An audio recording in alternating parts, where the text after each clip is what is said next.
Bienvenidos, bienvenidas, queridos hermanos y hermanas. Gracias por acompañarnos en este tercer programa que trata sobre la Reforma Protestante, la Reforma del siglo XVI o también la Reforma Luterana.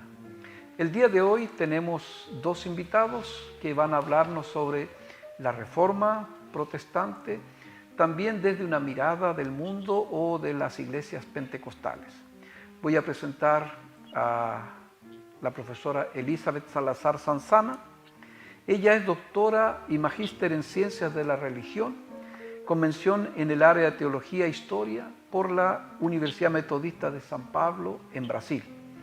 Es docente de Teología en la Facultad Evangélica de Teología, perteneciente a la Comunidad Teológica.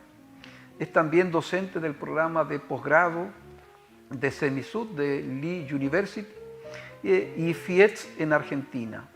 Actualmente la profesora Elizabeth también es asesora de la Oficina Nacional de Asuntos Religiosos del Gobierno de Chile y ha sido parte de diversas comisiones teológicas y actualmente forma parte de la Comisión de Unidad Cristiana de la Federación Luterana Mundial, de la Fraternidad Mundial Pentecostal y del reciente Comité para la Unidad Cristiana impulsado por CEVITEPAL, CELAM, World Consejo Mundial de Iglesia, World Vision, Federación Luterana Mundial, CREAS, RELEP, BB, CUMEN, entre otras organizaciones interdenominacionales y ecuménicas. La profesora Elizabeth es casada, tiene 2 hijas y un hijo. Y nuestro segundo invitado es el profesor Juan Esteban Sepúlveda González. Él es pastor pentecostal, es licenciado en estudios teológicos en ICEDET, en Buenos Aires, Argentina, y tiene un doctorado en filosofía en la Universidad de Birmingham, en Inglaterra. Él es presidente del Servicio Evangélico para el Desarrollo, conocido como CEPADE, es vicepresidente de la Fundación de Ayuda Social de las Iglesias Cristianas, FASIC, e integrante del Consejo Consultivo de World Vision en Chile.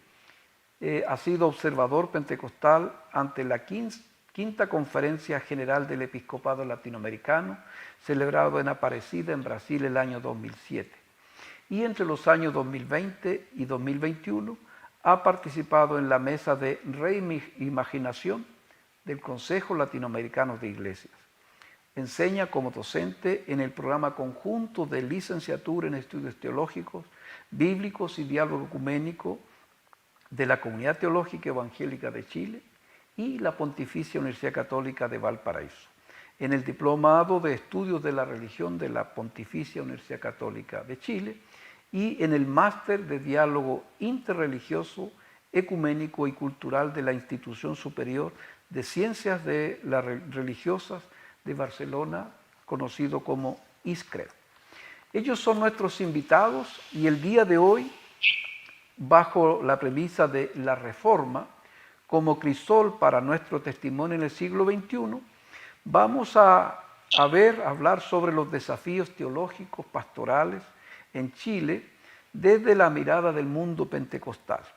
Y por lo tanto, en el primer momento vamos a escuchar a nuestros invitados sobre su lectura, interpretación de lo que ha sido la Reforma luterana del siglo XVI. Quisiera invitar a la profesora Elizabeth para que nos dé su primera impresión sobre la Reforma en el siglo XVI, especialmente en el contexto alemán y europeo. Profesora Elizabeth. Muchas gracias. Estaba pensando mientras estábamos preparando el programa en la riqueza que hemos tenido últimamente en el pentecostalismo con el deseo de conocer más de la Reforma. Quizás años o algunas décadas atrás no había tanta expectación por el tema porque lo veíamos muy lejano. Sin embargo, el pentecostalismo ha hecho un acercamiento a la Reforma que sin duda ha traído una valorización también de lo que fue esa experiencia tan fuerte como fue la experiencia de Lutero, pero no solamente el Lutero, sino que quien estaba a su alrededor.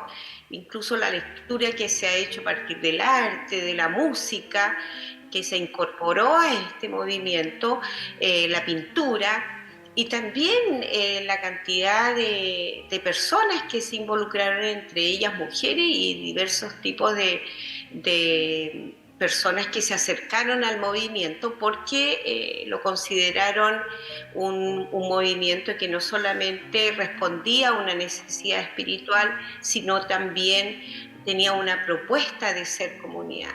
Para mí la reforma es un momento, una fecha en la que como iglesia en general tendríamos que aprender bastante, especialmente con lo que significó el rescate de la Sagrada Escritura como autoridad de la iglesia, que para mí es uno de los puntos centrales, el sola escritura, que va unido a los otros solas también.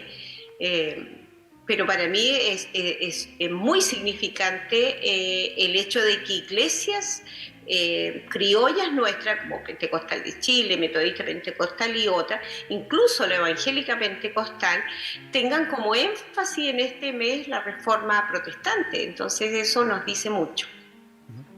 Bueno, vamos a dar la palabra ahora al pastor Juan Sepúlveda para que nos comparta su primera impresión sobre la Reforma en el siglo XVI.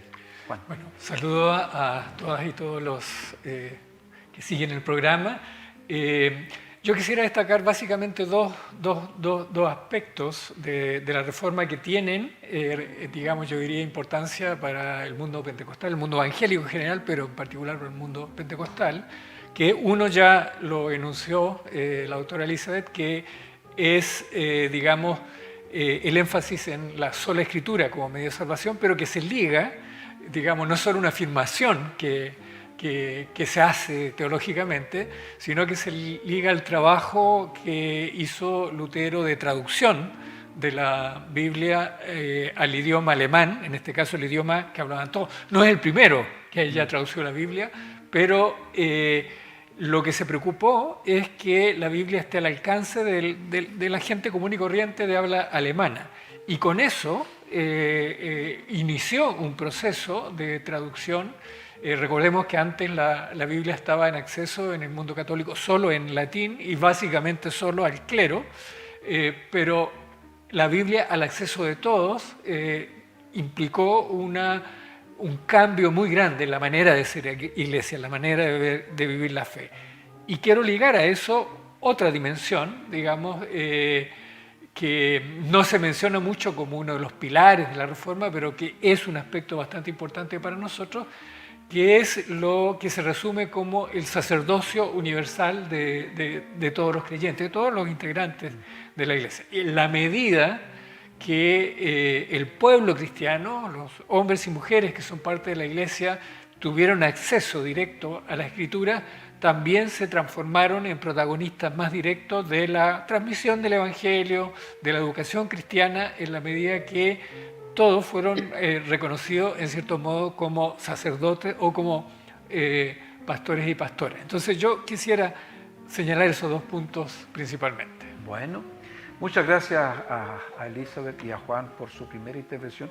Y yo quisiera que profundizáramos un poco más todavía en el tema de la importancia y la centralidad de que el pueblo simple o sencillo tenga acceso a leer la palabra en su idioma. Eso me gustaría que lo pudieran profundizar.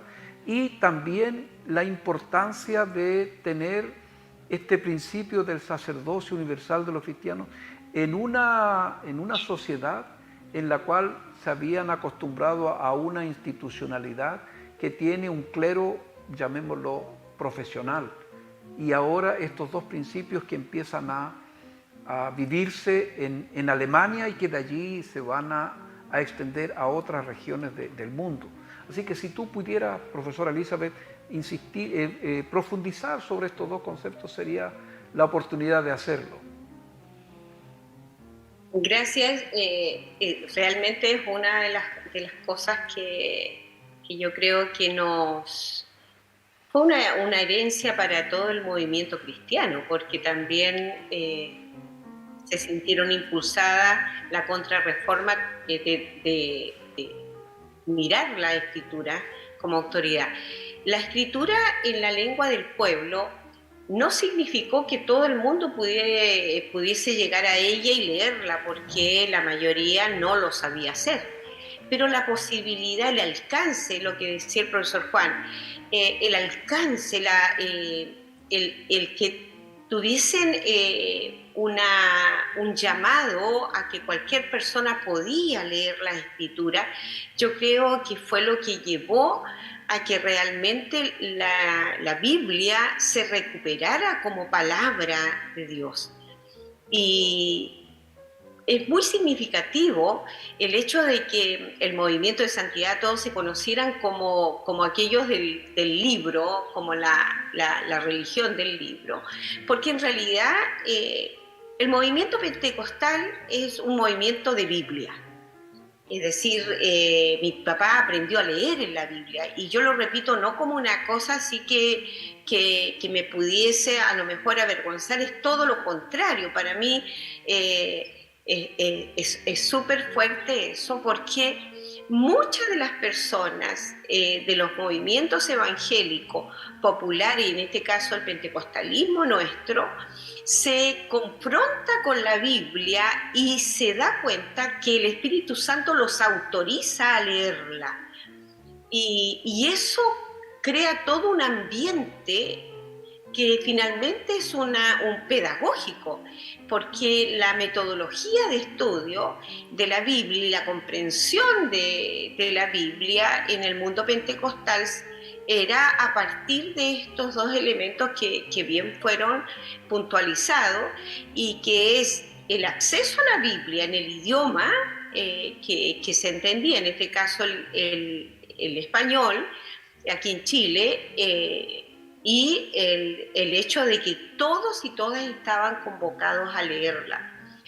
Yo creo que hoy día, y me remito a nuestros tiempos, en que hay una dificultad muy grande en comprensión lectora, muy grande. Uno se da cuenta de que a partir de la Biblia muchas personas rompen esa incomprensión de la lectura, y eso lo da la autorización que se entiende, y esa autorización es justamente la que el cristiano o la cristiana recibe de parte de Dios mismo. Bueno, estamos hablando con la profesora Elizabeth Salazar y el profesor Juan Sepúlveda sobre la Reforma y el mundo pentecostal.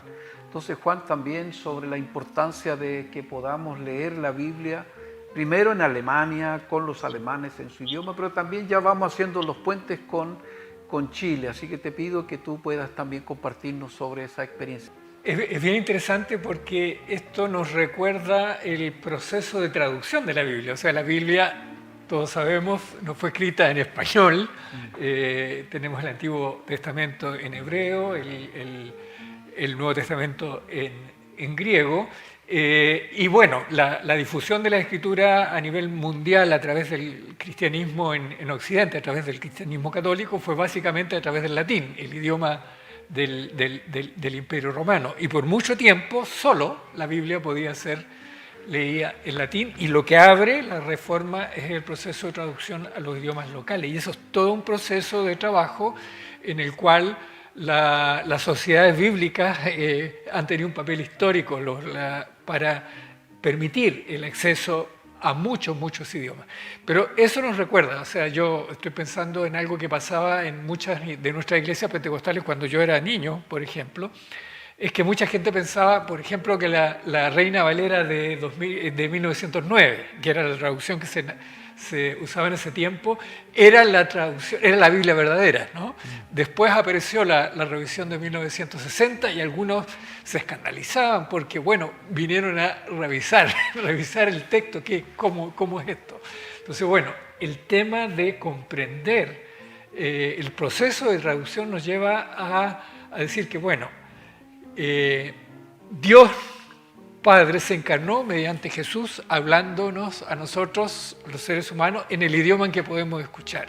Y por eso el proceso de traducción bíblica y de revisión de las traducciones es importante para que cada época, cada pueblo, cada generación pueda acercarse y comprender, bueno, y no solo acercarse, leer y comprender, sino algo que es muy hermoso en la tradición y en la presencia del pentecostalismo en Chile, el hecho de que no solo puede leer y apropiar y vivir la fe, sino que también transmitirla. Estoy pensando en la imagen de la predicación callejera en la calle del mundo pentecostal en Chile, donde mujeres, hombres, personas mayores, personas más jóvenes, han predicado en la calle, han transmitido textos bíblicos, textos muy importantes, y eso hace que, digamos, sin todo este proceso de traducción, eso no habría sido posible. Entonces, de alguna manera, yo lo he señalado en otras oportunidades, esto de tener la Biblia en la propia idioma y tenerla físicamente es como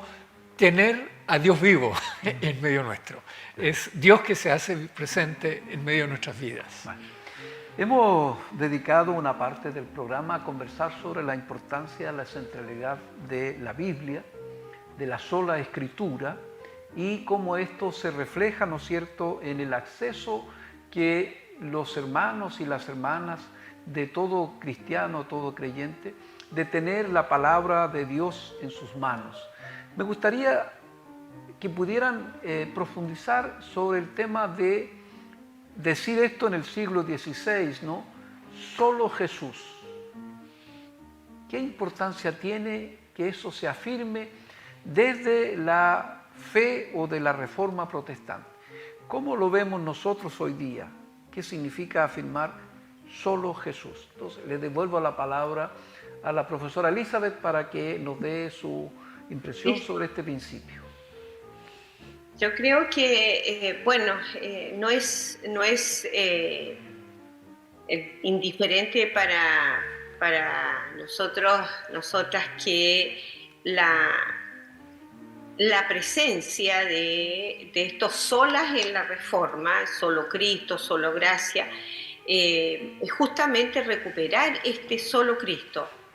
Y en ese tiempo, finalmente terminaba siendo realmente una propuesta tremendamente nefasta para todo lo que era el sistema religioso, porque el sistema religioso que imperaba era la salvación por otros medios.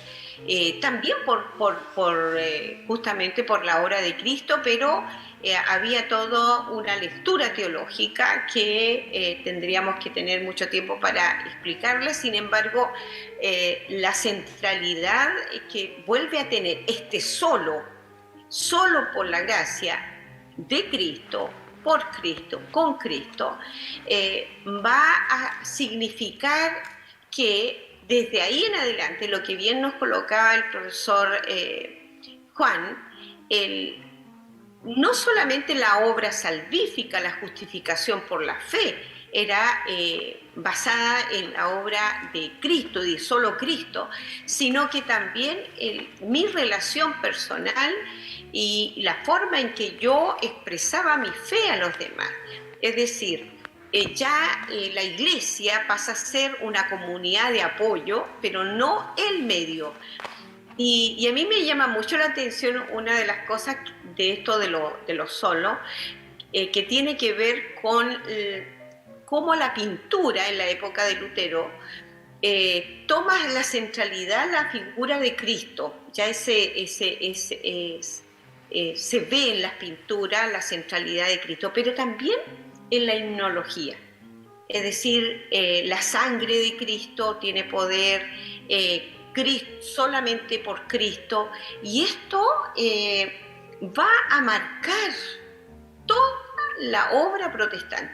Y no nos olvidemos que la Reforma no solamente le tenemos el nombre de Reforma, sino que siempre debemos recordar que se le puso al movimiento protestante, porque realmente el solo Cristo fue una protesta. Y esa protesta significó para muchos la persecución. Entonces, para mí, sigue siendo la fuerza de la reforma religiosa solo Cristo. Y hay que reafirmarlo. Y hay que seguir en ese sentido, reafirmando y nunca perder esa centralidad, porque si perdemos la centralidad de Cristo, perdemos la centralidad de nuestra fe como cristianos. Bueno, escuchábamos a la profesora Elizabeth. Estamos hoy día realizando este programa como parte de las actividades que se celebran en el mes de octubre para concluir el día 31 de octubre, cuando se ha declarado en nuestro país el Día Nacional de las Iglesias Evangélicas. Agradecemos a la Comisión 31 de octubre y a Televisión Nacional Evangélica que nos permite llegar con este programa hasta sus hogares. Voy a devolver la palabra al profesor Juan Sepúlveda para que él también nos comparta este principio de la reforma. Hablamos de la sola Escritura, ahora hablamos de solo Jesús o solo Jesucristo. Pastor Juan. Bueno, como estamos hablando desde el punto de vista del movimiento pentecostal en Chile, me parece importante señalar lo siguiente. O sea, muchos piensan ser pentecostal nos refiere a la experiencia de Pentecostés y por lo tanto a la centralidad del Espíritu Santo. Entonces, muchos piensan que el pentecostalismo como que debilita un poco la centralidad de Cristo por poner un énfasis muy grande en el Espíritu Santo, pero lo cierto es que, sobre todo si uno escucha la predicación pentecostal, si observa el culto pentecostal, digamos, el Espíritu Santo no es algo que se puede afirmar ni vivir fuera de la fe trinitaria en Dios Padre y un Dios que se nos revela, que se nos manifiesta, que se hace real para nuestras vidas mediante Jesús el Cristo, mediante Jesús el Mesías. Entonces, digamos, toda la espiritualidad pentecostal, la oración, la alabanza, como señalaba bien la doctora Elizabeth, la oración, desde luego, es una oración que se dirige básicamente, bueno, a Dios Trinitario, pero particularmente se da un diálogo muy personalizado con Jesús. Quiero recordar el título de un himno, "Oh, que amigo nos es Cristo". Es un himno muy tradicional, no solo para las iglesias pentecostales, pero que se canta con mucho sentimiento, con mucha emoción en el mundo pentecostal. Y eso ilustra el hecho de que la centralidad de Jesús como nuestro Redentor, como nuestro Salvador, como nuestro modelo de vida. Ahora bien, la afirmación de la presencia del Espíritu lo que hace es decir que ese Jesús que vivió, que murió, que dio su vida por nosotros y que resucitó, se hace presente en nuestras vidas a través del Espíritu Santo y a través también de la comunión de los hermanos y las hermanas que celebran la presencia de ese Espíritu en el culto o en la vida cotidiana. Bueno, hemos avanzado en nuestro programa el día de hoy y vamos a hablar también sobre lo que significa desde esta perspectiva pentecostal la solo gracia. De nuevo, entonces, ofrezco la palabra a la profesora Elizabeth para que nos pueda compartir sobre lo que significa el principio de la sola gracia en la Reforma Protestante, pero también vincularla ya con el mundo pentecostal. Bueno, el tema de la gracia, quería solamente agregar algo que no se nos puede escapar y que es una de las riquezas del pentecostalismo criollo, que es las glorias a Dios. Es decir, la afirmación de la Trinidad en nuestras iglesias se da también con el glorias a Dios, que es muy nuestro.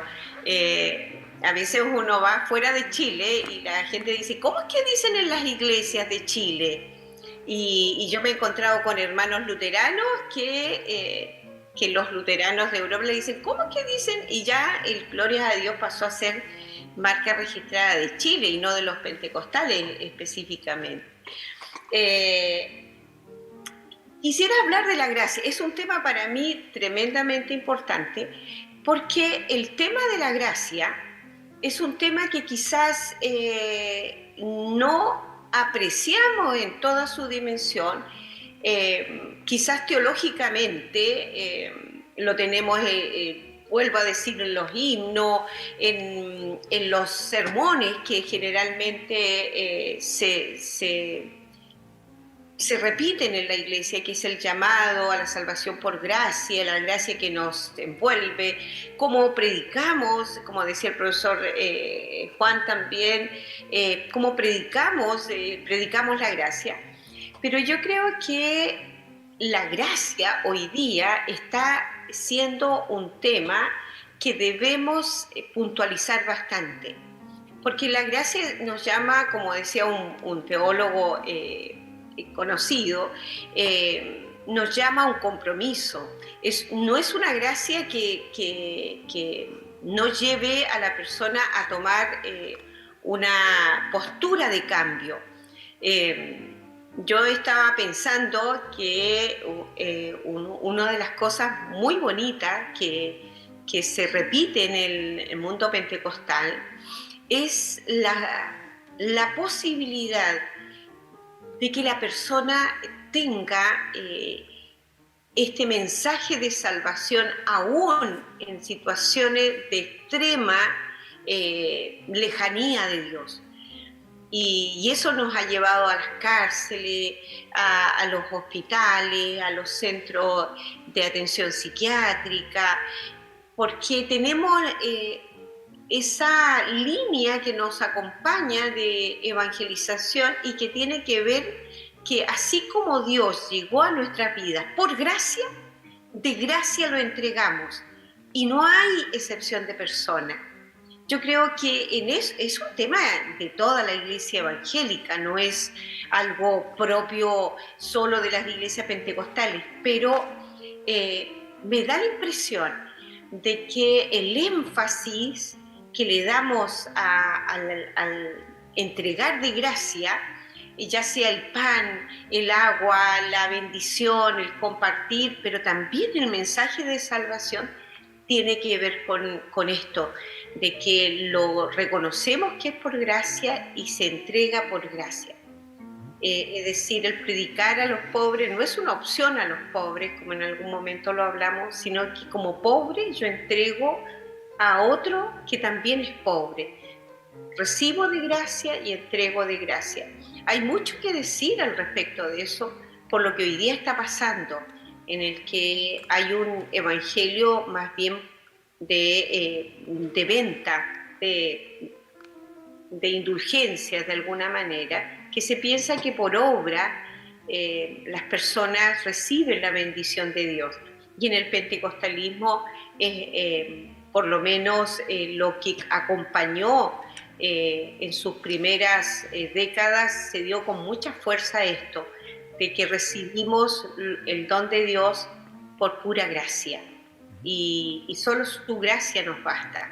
Entonces es verdad de que el pentecostalismo de segunda, tercera generación ya tiene otras condiciones, pero el entender de que recibimos por pura gracia nos hace predicar también por pura gracia. Es un tema central para mí. Bueno, estamos hablando con dos invitados, la profesora Elizabeth Salazar, doctora en teología, y el profesor Juan Sepúlveda, también doctor en filosofía. Y vamos a continuar hablando ahora ya más directamente, aunque lo hemos hecho durante todo este momento, sobre el pentecostalismo en Chile. Y vamos a continuar después de una breve pausa. Y vamos a escuchar al profesor Juan Sepúlveda para que nos dé su impresión sobre lo que significa la sola gracia desde una perspectiva pentecostal.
Estamos hablando hoy día de la Reforma Protestante y el mundo pentecostal chileno, y vamos a escuchar al profesor Juan Sepúlveda sobre el concepto de la sola gracia acuñado en la Reforma del siglo XVI.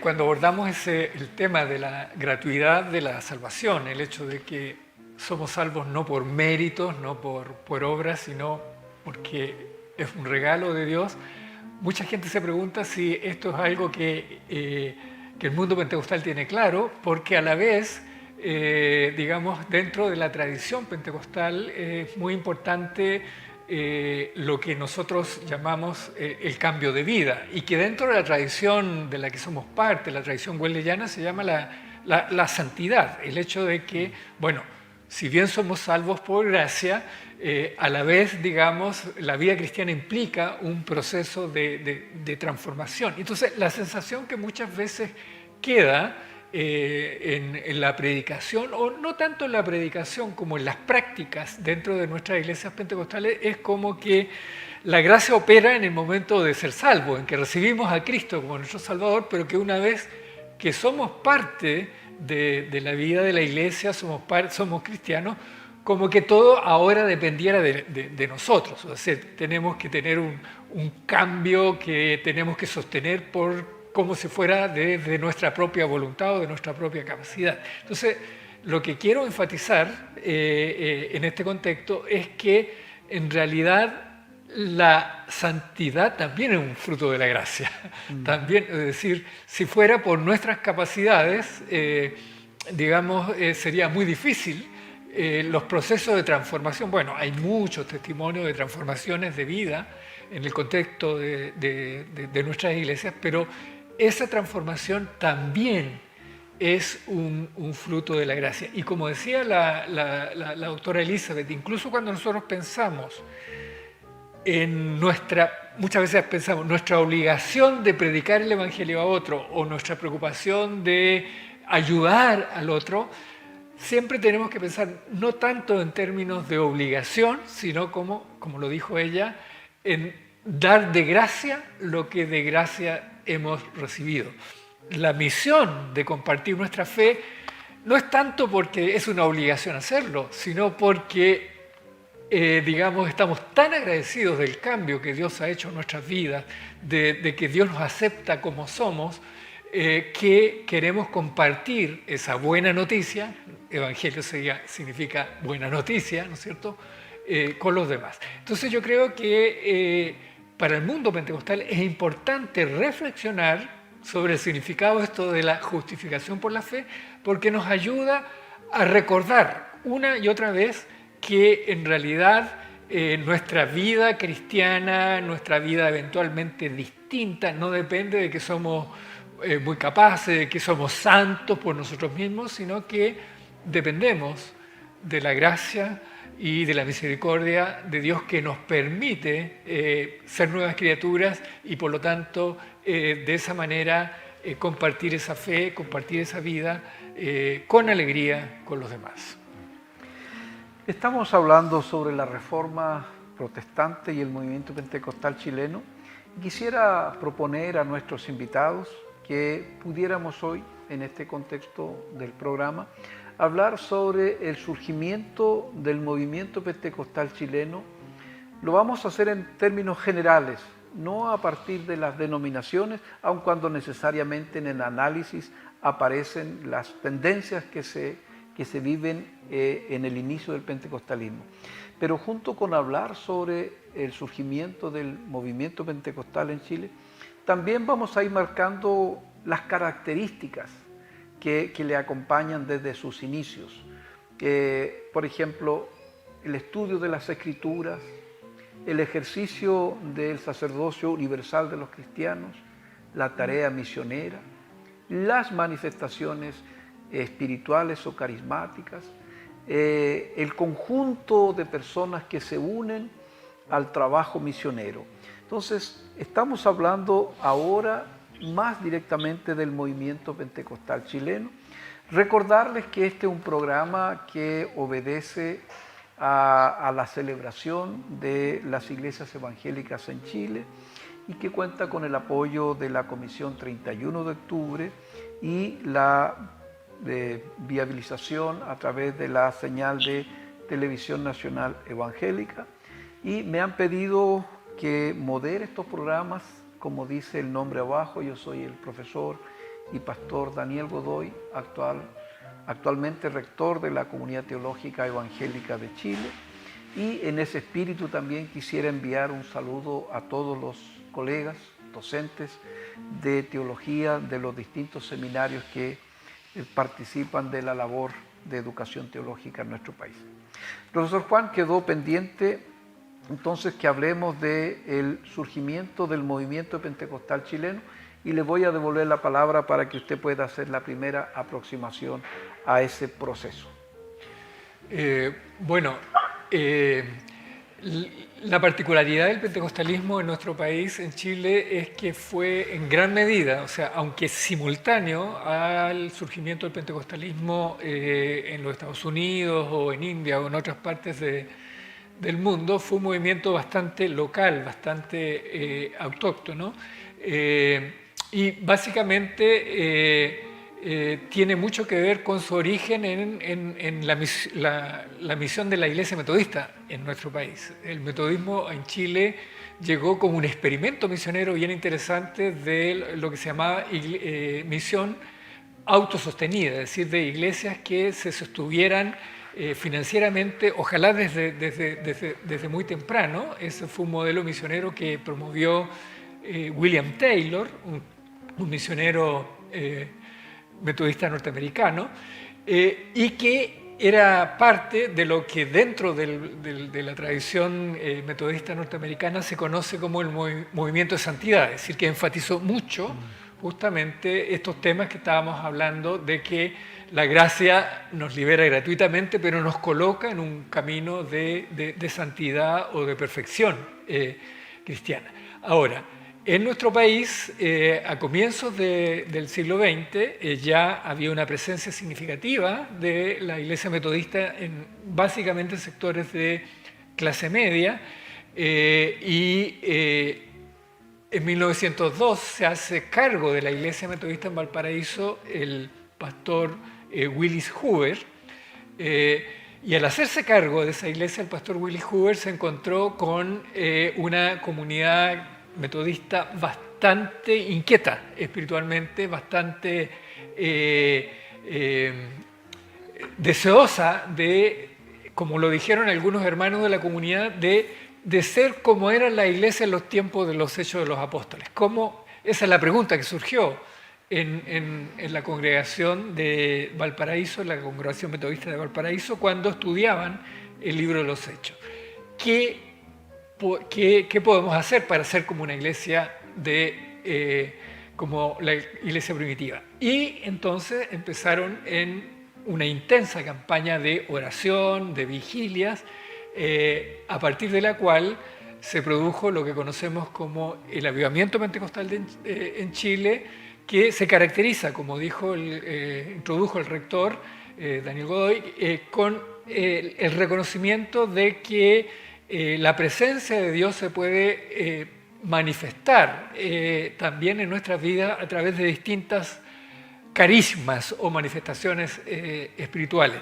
A diferencia del pentecostalismo mundial, que tendió inicialmente a insistir en las lenguas, en el hablar en lenguas como una manifestación necesaria de lo que se conoce como el bautismo del Espíritu Santo, aquí en Chile se dio de una manera bastante diversa. Es decir, Dios, el Espíritu Santo, se manifiesta como quiere, sopla como quiere, pero se dio entonces, primero en Valparaíso, en la primera década del siglo XX, y de ahí se esparció hacia Santiago, Concepción y otras ciudades, un movimiento de renovación espiritual en el cual, como dijimos antes, involucró a las congregaciones intensamente, y en ese momento el movimiento no pudo ser contenido, no fue comprendido dentro de la Iglesia Metodista, y entonces en 1910 en la Conferencia Metodista se produce más bien la ruptura, y desde ese momento el movimiento pentecostal se llamó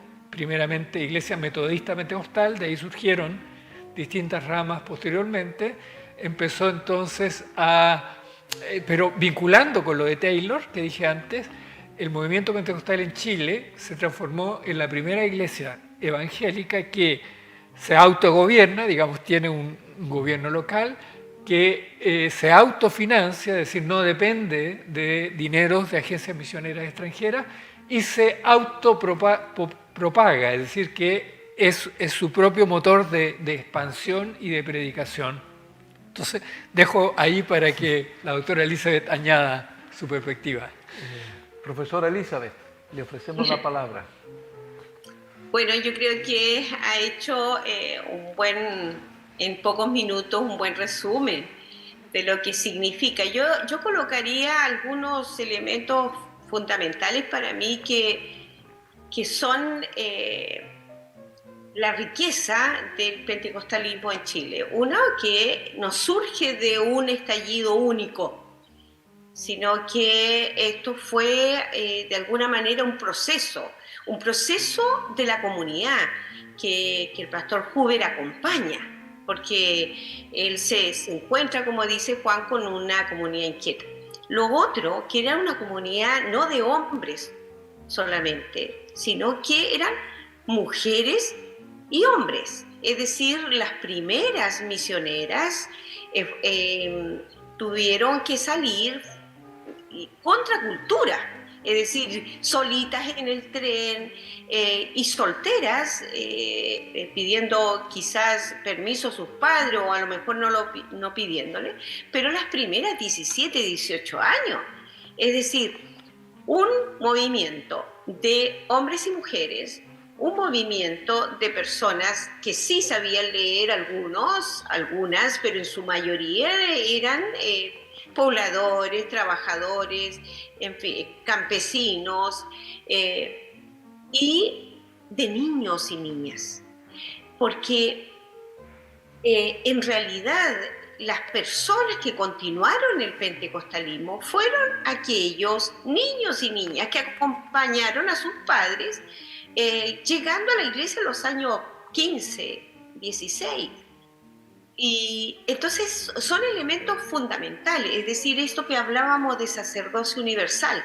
El pentecostalismo en Chile no se da solo en una comunidad, se da en varias comunidades. Por eso es muy difícil seguir, es decir, fue en Concepción, fue en Santiago, fue en Valparaíso, porque en realidad fue un movimiento, una acción de Dios mismo a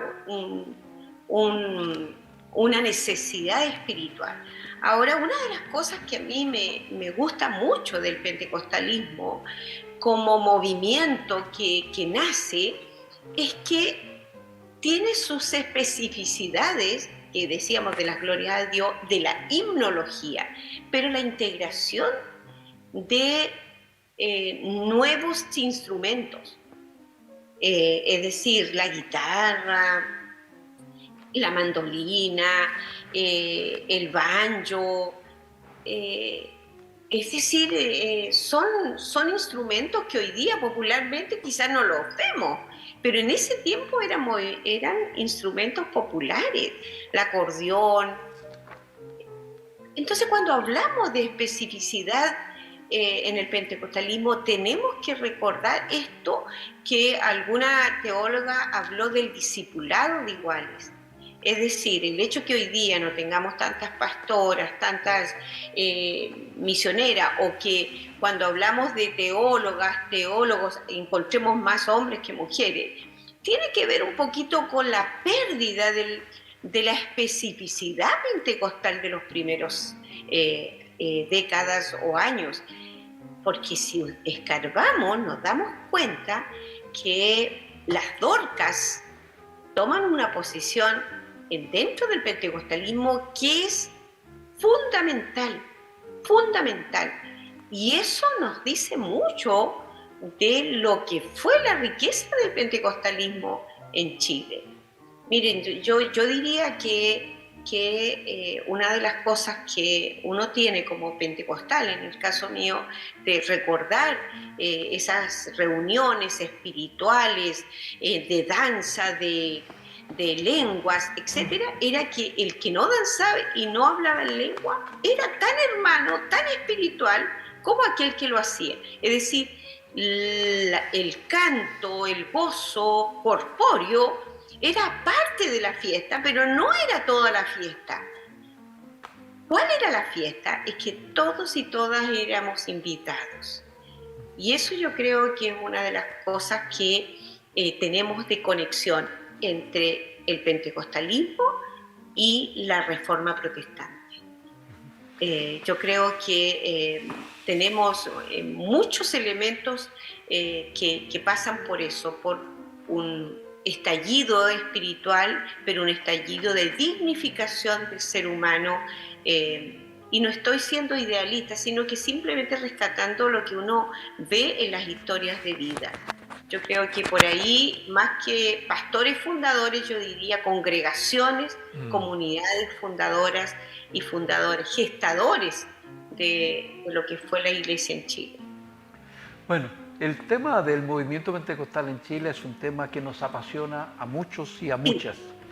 Nosotros hemos visto que con la implantación o con el surgimiento del movimiento pentecostal, su desarrollo, pero también su establecimiento a lo largo del país y también fuera de nuestro país, desde un comienzo el movimiento pentecostal es también un movimiento misionero. Y el tiempo es corto, es breve, pero la profesora Elizabeth y también el profesor Juan hablaban como de estas primeras acciones, este proceso que llevó finalmente al surgimiento del movimiento pentecostal.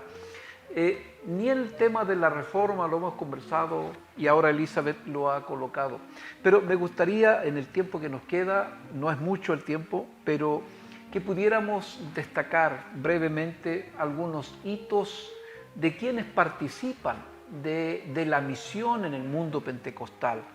Y Elizabeth decía de las mujeres, de los niños, de los pastores, pero si pudiéramos profundizar en esa dimensión de la participación colectiva, es como cuando se convertía el papá, la mamá, era toda la familia la que hacía la misión. Entonces quisiera ofrecer la palabra al profesor Juan para que nos comparta cómo este movimiento se vitaliza, crece y va haciendo misión en nuestro país.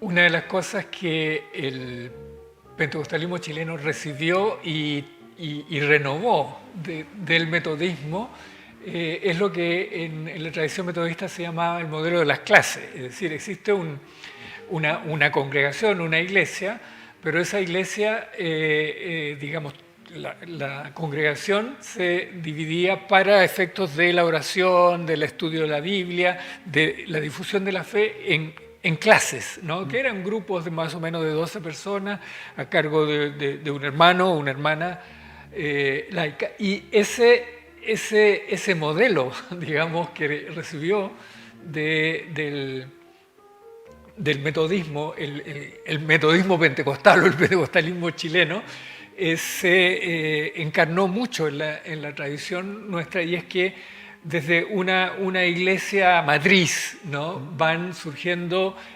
locales en distintos barrios, y eso no es algo que hace el pastor por sí solo o la familia pastoral, sino que se usa mucho el lenguaje de los guías de clase, que pueden ser también guías mujeres de clases. Y entonces hay un modelo de difusión de la iglesia donde toda la comunidad va participando en ese proceso. Pero a eso hay que añadir la participación muy activa de mujeres y varones a través de distintos cuerpos. Por ejemplo, muchas iglesias pentecostales han tenido la tradición de los grupos de ciclistas. Más adelante eran ciclistas y motorizados, que en fondo eran grupos para predicar a espacios rurales, espacios más lejanos, y ahí los hombres integrantes de la comunidad participaban. La visitación a los hospitales, donde en muchos casos son las dorcas, las mujeres, las que realizan ese rol especialmente, no exclusivamente. La visitación a las cárceles, generalmente eso, bueno, ahí depende, digamos, si son cárceles de hombres, hay un ministerio que realizan las mujeres, los hombres, y en el caso de cárceles de mujeres, las mujeres. De tal manera que, digamos, el pastor o la familia pastoral es como quien dirige una orquesta o como quien dirige un equipo de trabajo, pero en realidad toda la congregación, eso ha sido lo tradicional, digamos, y gente de distintas edades, gente mayor, gente más joven, e incluso los niños, como destacaba, participa en el proceso de la evangelización. Entonces, eso es algo muy rico en el mundo pentecostal. Profesora Elizabeth, y junto con darle la palabra también le voy a pedir que usted pueda despedirse del programa, porque estamos llegando a la parte final de este programa que dedicamos a la Reforma Protestante y el movimiento pentecostal chileno. Bueno, no hay mucho que agregar a lo que decía el profesor Juan. En realidad nosotros entendemos que la Iglesia Pentecostal es como una máquina, y la pandemia nos mostró que no somos tan pastorcéntricas de alguna manera, que las iglesias siguen trabajando y trabajan como un cuerpo. No exenta de errores, no exenta de defectos. Yo agradecería mucho la posibilidad de hacer esta conexión. Por eso felicito también el programa, agradezco la invitación, porque una de las cosas que para mí es fundamental es destacar la riqueza que tenemos como movimientos pentecostales, en este caso locales, criollos, pero también lo que podemos aprender de la Reforma, incorporar y seguir estableciendo vínculos con esto que tiene que ver con la doctrina. A mí me preocupa mucho el hecho de que como pentecostales estemos perdiendo algunas especificidades, y eso también a la larga nos lleva a la pérdida de identidad, y hay que tener un poco de cuidado. La predicación a la calle sigue siendo un sello en la iglesia.